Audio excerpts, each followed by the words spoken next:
ಚಿಕ್ಕ ಮಗು ಸಾವನ್ನಪ್ಪಿದೆ. ನಮ್ಮ ಜೊತೆ ಅವರ ತಾತ ಇದ್ದಾರೆ. ಸರ್, ಯಾವಾಗ ಇನ್ಸಿಡೆಂಟ್ ಆಯಿತು ಸರ್? ಅದು ನನಗೆ ಗೊತ್ತಿಲ್ಲ ಸರ್. ನಾನು 4:15 ಫೋನ್ ಬಂದಿದೆ. ಬೋರಿಂಗ್ ಹಾಸ್ಪಿಟಲ್ ಇದ್ವಿ, ಅರ್ಜೆಂಟ್ ಬಾ ಅಂತೇಳಿ ಫೋನ್ ಮಾಡೋರು. ನಾನು ಅರ್ಜೆಂಟಾಗಿ ಬಂದ್ವಿ ಸರ್. ಇದು RCB ಗೆದ್ದಂತಹ ಕ್ಷಣವನ್ನ ನೋಡ್ಕೊಳ್ಳಕ್ಕೆ ಅಮ್ಮ ಮಗು ಬಂದಿದ್ರಾ ಅಂತ? ಮಗು ಜೊತೆಲೆ ಬಂದು ಅವ್ರ ತಾಯಿ, ನಮ್ಮ ಚಿಕ್ಕ ಮಗಳು, ಆ ಹುಡುಗಿ, ಇನ್ನಿಬ್ರು ಬಂದವ್ರೆ. ಬಂದಿರೋದು ಫ್ಯಾಮಿಲಿ ಜೊತೆ, ಒಬ್ಬರೇನು ಬಂದಿಲ್ಲ. ತಂದೆ ಬಂದಿಲ್ಲ, ತಾಯಿ ಬಂದಿದ್ರು. ಅಲ್ಲ, ಹೇಗೆ ಇನ್ಸಿಡೆಂಟ್ ನಡೀತು ಅಂತ ಅಮ್ಮ ಹೇಳಿದ್ದು?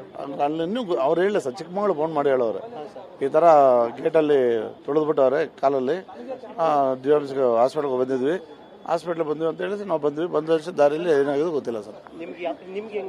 ಚಿಕ್ಕ ಮಗಳು ಮಾಡೋರೆ ಫೋನು. ಚಿಕ್ಕ ಮಗಳು ಏನಂತ ಅಂದ್ರು? ಈ ಥರ ಡಿಂಪಲ್ ಇನ್ನಿಲ್ಲ ಅಂತ ಫೋನ್ ಮಾಡಿದ್ರು.